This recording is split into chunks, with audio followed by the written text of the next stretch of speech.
ಸ್ನೇಹಿತರೆ, ನನ್ನ ಸವಾರಿ ಚಾನಲ್ಗೆ ಮತ್ತೊಮ್ಮೆ ಸ್ವಾಗತ. ಸ್ನೇಹಿತರೆ, ನೀವೇನಾದರೂ ಒಂದು ಒಳ್ಳೆ ಗೂಡ್ಸ್ ಗಾಡಿಗಳು ತೊಗೊಬೇಕು ಅಂತ ಹುಡುಕ್ತಿದ್ರೆ ಈ ವಿಡಿಯೋ ನಿಮಗಾಗಿ. ಸ್ನೇಹಿತರೆ, ಇದು ನೋಡಿ ಟಾಟಾ ಎಸ್ ಗೋಲ್ಡ್ 2018 ಮಾಡೆಲ್ ಗಾಡಿ ಸ್ನೇಹಿತರೆ. ಇದು ನೋಡಿ ಸ್ನೇಹಿತರೆ, ಟೈರ್ಗಳು ನೋಡಿ ಟೈರ್ಗಳು ಆ ಕಡೆ ಸೈಡಿಂದು ಟೈರ್ಗಳು ತೋರಿಸ್ತೀನಿ. ಗಾಡಿ ತುಂಬ ಚೆನ್ನಾಗಿದೆ ಸ್ನೇಹಿತರೆ. 2018 ಮಾಡಲು ಟಾಟಾ ಎಸ್ ಗೋಲ್ಡ್ ನೋಡಿ. 4 ಟೈರು 90-95% ಇದೆ ಸ್ನೇಹಿತರೆ. ನೋಡಿ ಬ್ಯಾಕ್ ಸೈಡ್ ನೋಡಿ ಬ್ಯಾಕ್ ಸೈಡ್ K34 ಪಾಸಿಂಗು ನೋಡಿ. ಪ್ಲಾಟ್ಫಾರಮ್ ಎಲ್ಲ ನೋಡಿ ಸ್ನೇಹಿತರೆ. ಗಾಡಿ ತುಂಬ ಚೆನ್ನಾಗಿದೆ ನೋಡಿ. ಒಳಗಡೆ ಕ್ಯಾಬಿನ್ ತೋರಿಸ್ತೀನಿ. ಒಳಗಡೆ ಕ್ಯಾಬಿನ್ ನೋಡಿ ಸ್ನೇಹಿತರೆ. ಕುಷನ್ ಎಲ್ಲ ತುಂಬ ಚೆನ್ನಾಗಿದೆ.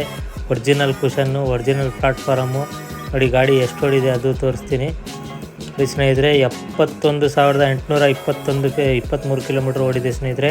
Tata ace gold. ಇದೇ ಥರ ಒಳ್ಳೆ ಗಾಡಿಗಳು ನನ್ನ ಸವಾರಿ ಚಾನಲಲ್ಲಿ ಹಾಕ್ತಿರ್ತೀನಿ ಸ್ನೇಹಿತರೆ. ನೋಡಿ ಜೀತೋ ಇದೆ ನೋಡಿ, ಎಂಟ್ರಾ, ಬುಲೆರೋ 1.7, ಅಶೋಕ್ ಲೇಲ್ಯಾಂಡ್ ಎಲ್ಲ ಇದೆ ಸ್ನೇಹಿತರೆ. ಕೆಳಗಡೆ ನಂಬರ್ ಕೊಟ್ಟಿರ್ತೀನಿ, ಕರೆ ಮಾಡಿ ಸ್ನೇಹಿತರೆ. ಚಾನಲ್ ಸಬ್ಸ್ಕ್ರೈಬ್ ಮಾಡಿ ಸ್ನೇಹಿತರೆ. ಧನ್ಯವಾದಗಳು.